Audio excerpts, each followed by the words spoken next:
Bonjour à tous, on se retrouve pour une nouvelle vidéo. Aujourd'hui c'est une vidéo un peu différente de d'habitude, c'est pas une vidéo ASMR ni Rubik's Cube, c'est une vidéo à propos de la productivité. Donc la productivité c'est un sujet qui me fascine parce qu'au départ j'étais vraiment flemmard et à partir d'un moment j'ai commencé à avoir plusieurs objectifs et du coup j'ai cherché à les réaliser mais de la manière la plus efficacement possible. Et du coup c'est à partir de ce moment que j'ai cherché à être productif. Donc au début, c'était pas du tout ça. Et au fur et à mesure des années, ça allait de mieux en mieux. Je trouvais ce qui fonctionnait pour moi, ce qui fonctionnait pas. Et comme ça, je pouvais améliorer mon approche pour être le plus productif possible. Donc aujourd'hui, je vous fais cette vidéo sur la productivité parce que je pense avoir bien progressé. Ça fait à peu près 5 ans que je m'y intéresse et que j'essaie de m'améliorer sur ça. Et en regardant attentivement mon approche, j'ai pu trouver des étapes, on va dire, des clés un petit peu pour améliorer ma productivité. Et du coup, je vais vous partager dans cette vidéo les 8 étapes qui m'ont permis d'être plus productif. Donc ces 8 étapes, c'est pas des techniques où on va pouvoir en prendre une, puis plus tard en appliquer une autre, et en mettre en place les unes après les autres, mais c'est plutôt un cheminement qui va permettre de développer une technique pour être plus productif. Et plus tard, je vous tournerai une vidéo qui sera plus théorique comme celle-ci, mais qui sera vraiment pratique, où je vous montrerai comment j'applique les 7 étapes. La première étape, je l'ai appelée condition de base parce que c'est un peu la préparation pour toutes les autres étapes et pour pouvoir être productif. Qu'est-ce que j'entends par condition de base? Les conditions de base, ça va être un peu toutes les conditions qu'il faut pour être productif et avoir de l'énergie. C'est des trucs logiques que tout le monde sait, mais il y en a pas mal qui les appliquent pas. Le tout premier truc de cette étape, ça va être le sommeil, puisque si on dort bien, on sera beaucoup plus efficace et donc plus productif. L'objectif, ça va être de dormir à peu près 7 à 8 heures. Donc pas dormir trop peu, parce que sinon on aura plus de temps, mais on sera beaucoup moins productif parce que notre cerveau il ira plus lentement. Et à des moments de la journée, on sera fatigué et on n'aura qu'une seule envie, c'est dormir. Donc on va viser entre 7 et 8 heures de sommeil, ça va dépendre des personnes. Comment vous vous sentez après une nuit de 7 heures, une nuit de 8 heures. Mais après, il n'y a pas besoin de dormir plus, notre corps il est assez reposé. Et aussi quand on dort beaucoup, comme 10-11 heures, parfois quand on se réveille, on est fatigué alors qu'on a beaucoup dormi. Et il y a aussi des effets néfastes sur la santé. Et après, je vous laisserai chercher, mais il y a pas mal d'études qui montrent que 7 à 8 heures, c'est à peu près le nombre d'heures qu'il faut. The day has 24 hours, and we sleep 6. Now, I know there's some out there that say, whoa, whoa, whoa, whoa, I need 8. Well, I say just sleep a little faster. J'ai aussi une petite technique qui va vous permettre de dormir moins. C'est après manger le midi, faire une petite sieste, mais il faut vraiment qu'elle soit courte. Donc, il faut mettre un réveil, par exemple 20 minutes. Et comme ça vous évitera de vous réveiller et d'être fatigué. Parce que des fois, si on fait des siestes trop longues, on se réveille, on est fatigué. Alors que là, en ayant fait une petite sieste, vous serez reposé. Et puis, même si vous n'arrivez pas forcément à vous endormir, juste d'être allongé, de fermer les yeux, ça vous permettra de vous reposer. Aussi, dans les conditions de base, je vous apprends rien, mais il faut de l'énergie et du coup, il faut bien manger. Donc, manger des bonnes choses et en bonne quantité. Mais après, si vous voulez plus de renseignements sur ça, il y a pas mal de vidéos. Et après, instinctivement, on sait plus ou moins ce qu'est bien de manger. J'ai rien contre McDo, mais on se doute quand même que manger beaucoup de McDo, ça va pas aider notre corps et notre cerveau à être productif. Et la dernière condition de base, ça va être d'avoir un endroit où on se sent bien pour travailler, pour être productif. Si vous voulez travailler mais que vous n'avez pas un endroit qui vous convient, que ça soit au niveau du bruit ou que ça soit tout simplement un endroit qui vous donne pas envie de travailler, qui vous motive pas, ça vous aidera pas à être productif. Il vous faut vraiment un endroit où vous vous sentez bien et que vous pourrez travailler. Après, c'est pas que pour le travail, c'est aussi pour l'entraînement au niveau sportif ou sur plein d'autres aspects que vous voulez améliorer. C'est tout pour la première étape et elle est à pas négliger parce que c'est ce qui va vous permettre d'avoir de l'énergie tout au long de la journée pour être productif. Et c'est pareil, j'aurais pu le mettre dans les conditions de base, j'y avais pas pensé, mais si vous avez des problèmes sur le plan affectif, on va dire, si vous vous sentez pas bien pour peu importe quelle raison, parce que vous penserez toujours à d'autres trucs et du coup ça sera compliqué d'être bien concentré. Donc ces 4 points, le sommeil, la nourriture, le lieu de travail et se sentir bien, c'est des étapes à vraiment valider avant de pouvoir commencer les autres étapes. Ensuite, la deuxième étape, ça va être de lister vos objectifs, donc ce que vous voulez faire, les objectifs que vous avez. Ça peut être tout et n'importe quoi par rapport à du sport, apprendre à jouer d'un instrument. Ça peut être aussi professionnel sur votre travail, sur vos études. ou ça peut tout simplement être pour sa passion, par exemple faire des vidéos YouTube ou plein d'autres trucs, mais c'est vraiment des choses qui doivent vous tenir à cœur. Ces objectifs, il va falloir les lister, mais en les écrivant, pas simplement se dire j'ai ça, ça et ça comme objectif, il faudra les lister. Vous avez sûrement entendu parler d'une étude à Harvard, je me rappelle plus les conditions exactes, mais c'était à l'entrée d'Harvard et à la sortie, on regardait ceux qui écrivaient leurs objectifs et ceux qui les écrivaient pas, et on voyait qu'au bout de toutes leurs années d'études, ceux qui avaient écrit leurs objectifs, ils avaient beaucoup plus de chances de les réaliser. Donc c'est important, écrivez vos objectifs et si possible, écrivez-les sur papier. Ça vous évitera de les écrire sur votre téléphone ou sur votre ordinateur parce que quand vous les regarderez par exemple sur votre téléphone, vous verrez une autre application qui vous donnera envie et du coup vous passerez beaucoup plus de temps sur votre téléphone et ça vous fera perdre du temps. Les objectifs, vous pouvez en avoir qu'un seul, il n'y aura pas du tout de problème. Par exemple, une personne qui a pour objectif de progresser dans son sport, elle va mettre toute son attention dans cet objectif et comme ça elle pourra vraiment se concentrer dessus. Après vous pouvez avoir plusieurs objectifs, mais dans ce cas il faudra les noter par ordre d'importance. Donc le plus important vous le mettrez en haut, et ensuite vous mettrez les objectifs de moins en moins importants. Et il faudra essayer de pas trop en avoir parce que sinon après vous allez vous disperser votre énergie, votre temps, et au final vous arriverez à faire aucun de vos objectifs. Ensuite la troisième étape ça va être de découper vos objectifs. Donc on a le gros objectif qu'on a écrit sur la feuille et il va falloir le couper en pas mal de petites étapes. Je vais prendre un exemple duquel je peux parler. On va dire que l'objectif de la personne c'est d'améliorer sa chaîne YouTube. Déjà comme objectif, on va éviter de se dire je veux avoir 100 abonnés en 2 mois par exemple, parce que les objectifs comme ça, ils dépendent de nous, mais ils dépendent aussi d'un critère aléatoire. Et du coup, ça va faire que malgré que vous fassiez tout ce qu'il faut, l'objectif il va pouvoir ne pas être validé. Donc pour YouTube, comme objectif par exemple, on va se donner l'objectif de faire une vidéo toutes les semaines pendant 3 mois. Donc par exemple pour cet objectif, les petites étapes, ça va être créer la chaîne YouTube, trouver le nom de la chaîne YouTube, créer la bannière, créer le petit onglet à propos. Et ensuite, d'autres étapes vont venir. Donc, faire la première vidéo, faire la deuxième vidéo, faire la troisième vidéo. Et les vidéos, on va pouvoir aussi les répartir en étapes. Donc, en premier, trouver l'idée de la vidéo. Ensuite, tourner la vidéo, monter la vidéo et faire la miniature, puis poster la vidéo. Et comme ça va permettre de rendre notre gros objectif en plein de petits objectifs qu'on va pouvoir atteindre chaque jour et du coup qui vont nous permettre de voir notre avancement sur le gros objectif. Ça aidera à aller dans la bonne direction pour notre objectif, mais ça aidera aussi chaque jour à se motiver parce qu'on verra qu'on arrive à avancer vers l'objectif comme il faut. Donc maintenant la quatrième étape, et c'est pour moi la plus importante, il va falloir remplir votre emploi du temps à partir des petites étapes qu'on a vues dans l'étape précédente. Pour cette étape, il va falloir faire attention à limiter une période.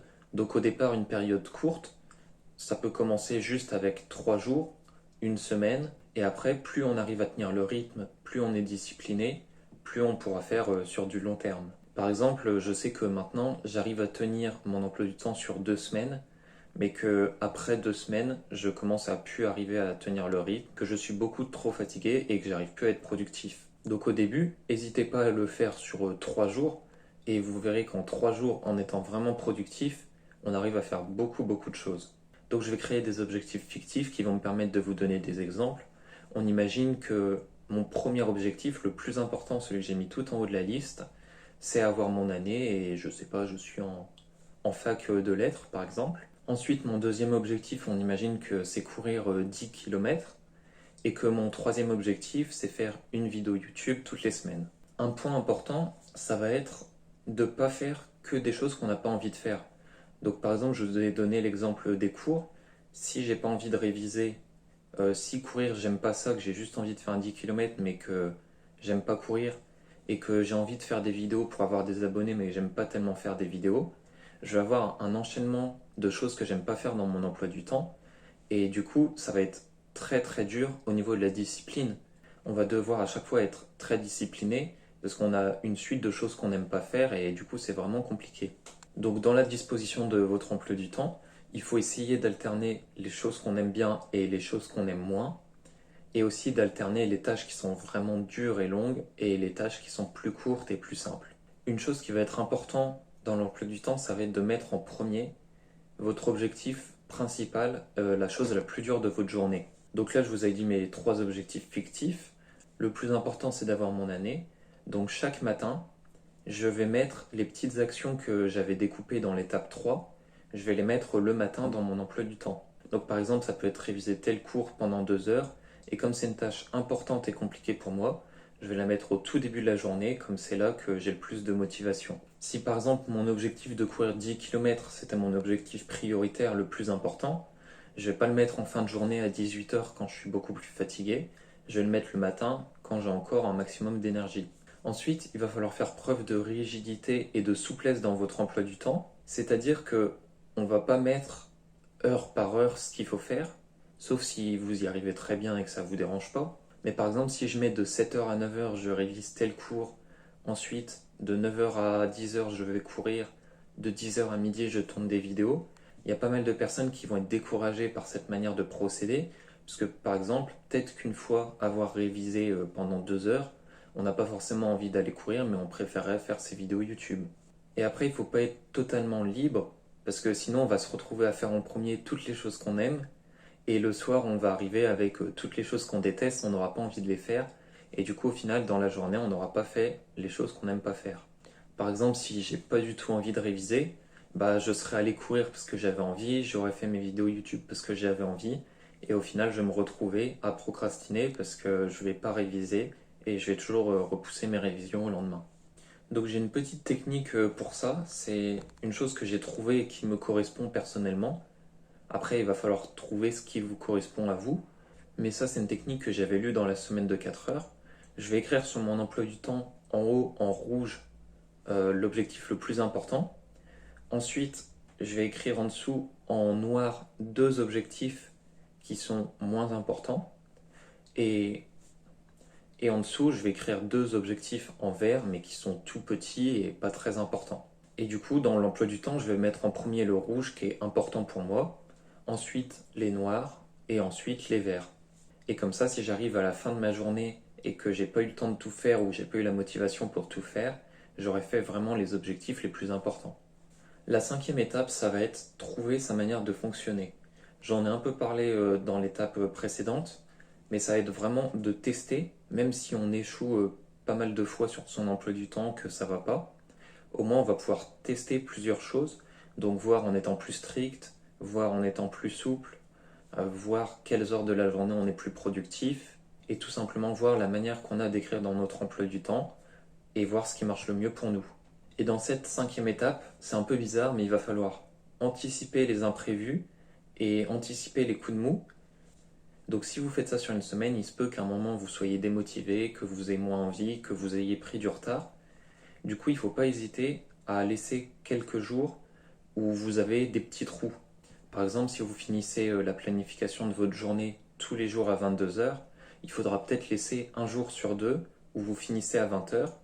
Et comme ça, si vous n'avez pas eu le temps de finir les choses de la veille ou celles du jour même, vous pourrez le faire de 20 heures à 22 heures car vous aurez laissé des trous. On imagine que vous avez un imprévu, que vous devez aller chercher quelqu'un quelque part ou autre chose. Au moins, vous pourrez reporter ce que vous devez faire au moment où vous avez laissé de la place pour votre imprévu.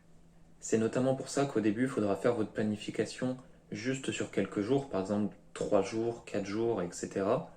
pour voir justement comment ça fonctionne pour vous, si ça marche, si ça marche pas, et pouvoir recommencer à zéro à chaque fois. Alors que si vous prévoyez pour 2 semaines et qu'au bout de 3 jours vous voyez que ça vous convient pas du tout, bah vous aurez prévu 2 semaines pour rien du tout.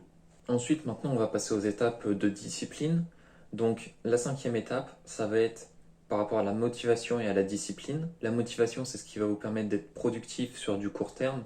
Donc par exemple, vous venez d'écrire tous vos objectifs, vous êtes vraiment motivé, et là, il n'y a pas de problème, vous allez enchaîner les étapes que vous avez mis sur votre emploi du temps, parce que vous aurez encore de la motivation, mais petit à petit, elle va disparaître. Comme elle dure pas longtemps, c'est là qu'il va falloir être discipliné. Je reprends l'exemple de tout à l'heure. Au début, vous allez être motivé à étudier et à aller courir pour faire vos 10 km, mais au bout d'un moment, vous aurez plus envie. Et du coup, c'est là qu'il va falloir être discipliné. Pour être discipliné, il va falloir rester lucide, même si on n'a plus envie de faire les tâches qui sont sur l'emploi du temps. Donc, se rappeler que ces petites tâches, mises bout à bout, elles vous permettent de faire le gros objectif. Parce que l'objectif final, par exemple courir 10 km, c'est ce que vous avez mis à la fin, mais toutes les petites étapes, vous les avez découpées dans la troisième étape pour pouvoir réaliser l'objectif de courir les 10 km. Donc à chaque fois que vous n'avez pas envie, déjà repensez à votre gros objectif final et dites-vous que en faisant les petites étapes, vous allez le réaliser. Si vous avez vraiment envie de réaliser votre objectif, qu'il est important pour vous, que c'est pas juste un truc que vous vous êtes dit comme ça, dans ce cas, ça vous redonnera de l'énergie et de l'envie pour faire les petites tâches. Donc ça va être important vraiment de revoir vos objectifs. Vous pouvez même les revoir plusieurs fois dans la journée. Et comme ça, à chaque fois, vous êtes motivé, vous savez où vous allez, pourquoi vous faites tout ça. Et ça vous permet de continuer sans être démotivé. Il ne faut pas hésiter aussi à faire de la visualisation, donc se projeter une fois qu'on aura atteint nos objectifs. Par exemple, vous pouvez vous imaginer justement avec votre année de validé, ayant couru les 10 km et ayant fait toutes vos vidéos YouTube une fois par semaine pendant 3 mois. Vous verrez les sensations que vous ressentez une fois que vous croyez avoir réussi ces objectifs. Et comme ça vous motivera à faire les petites étapes pour les réaliser. Et le plus important, ça va être d'avoir un pourquoi. Arnold Schwarzenegger, il disait beaucoup dans ses discours et dans son autobiographie Total Recall, il faut avoir un pourquoi très fort, une raison pour laquelle on veut réaliser son objectif. Il faut vraiment que l'objectif, ça soit entre guillemets indispensable, qu'on le veuille vraiment plus que tout. Donc vraiment, il faut que vous ayez des objectifs qui vous tiennent à cœur. Et si vous avez des objectifs qui n'ont pas un gros pourquoi qui est important, vous allez lâcher et du coup, il faut les enlever parce que ces objectifs, ils vous motiveront pas, vous n'aurez pas vraiment envie de les faire et ils ne seront pas indispensables pour vous. Maintenant, je vais passer à la septième étape, c'est par rapport aux récompenses. Il va falloir s'auto-récompenser parce que, par exemple, si mon objectif c'est d'avoir ma première année, il n'y a personne qui va me récompenser d'avoir eu ma première année. Au mieux, vous aurez quelques proches qui vous diront que c'est bien, qui sont fiers de vous, mais ça ira pas plus loin, personne ne viendra forcément vous féliciter pour vos objectifs. Si vous avez couru 10 km, personne va venir vous dire que c'est bien, etc. Ça va être à vous de vous donner une récompense. Pour les récompenses, si vous avez fait une planification de votre emploi du temps sur 4 jours, vous dites qu'à la fin des 4 jours, vous vous permettrez quelque chose que vous ne permettez pas d'habitude. Je vais reprendre l'exemple du McDo tout à l'heure.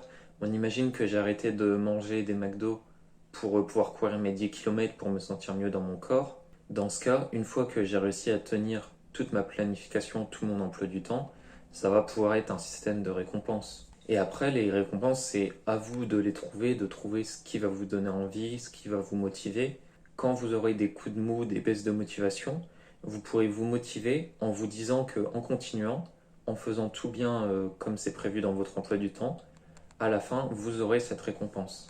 Du coup, les récompenses, elles peuvent aussi servir à être discipliné et à vous motiver tout au long de votre emploi du temps. Et ensuite, la huitième étape, ça va être de faire un bilan.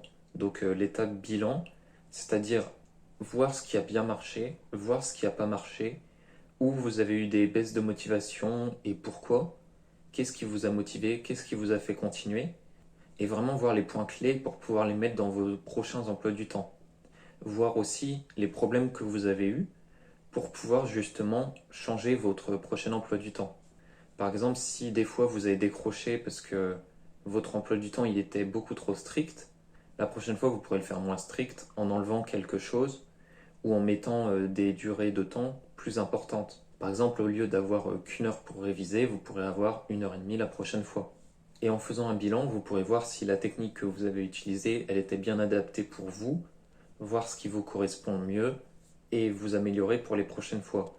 En faisant à chaque fois des bilans et en échouant à chaque fois, parce que il y aura des choses qui seront bien dans votre emploi du temps, mais il y aura des choses où vous n'avez pas réussi à être productif, et comme ça vous pourrez mettre la main dessus et vous améliorer. Si juste après cette vidéo vous commencez à vous faire un emploi du temps de 3 jours et qu'au bout de ces 3 jours vous voyez qu'il y a 80% d'échecs, 20% de réussite, en faisant un autre sur 3 jours, peut-être qu'il n'y aura plus que 70% d'échecs, 30% de réussite, et au fur et à mesure, sur du long terme, sur 2 ans, 3 ans, 4 ans, votre emploi du temps il sera beaucoup mieux et vous serez beaucoup plus productif. Et comme je vous le disais au début de cette vidéo, moi ça fait 5 ans que j'essaye d'être plus productif et c'est pas terminé, je peux toujours l'être de plus en plus. Et quand je repense au début, comment c'était j'arrivais pas du tout à faire les choses, je repoussais tout. Je vois que j'ai beaucoup progressé et qu'avec le temps, ça ira mieux. Donc si jamais vous êtes encore en train de regarder la vidéo, j'ai vu dans les statistiques qu'il y a beaucoup de monde qui arrêtait de regarder les vidéos super tôt.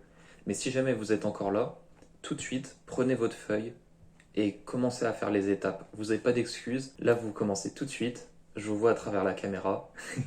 Et vraiment, faites les étapes une à une, et comme ça vous devriez y arriver. Et aussi, il ne faut pas trop en demander dès le début. Au départ, vous pouvez faire un emploi du temps qui va être plutôt soft, et ensuite, à force d'en faire, le rendre de plus en plus compliqué. Et j'ai aussi la vidéo où je vais vous montrer comment je mets en application toutes ces étapes qui va arriver prochainement. Du coup, ça pourra vous aider, peut-être pour vous inspirer de comment je fais, et après, tendre plus vers une méthode qui va pour vous. Donc c'est fini pour cette vidéo. Si vous avez bien aimé, n'hésitez pas à me mettre un petit commentaire, ça me fait toujours plaisir.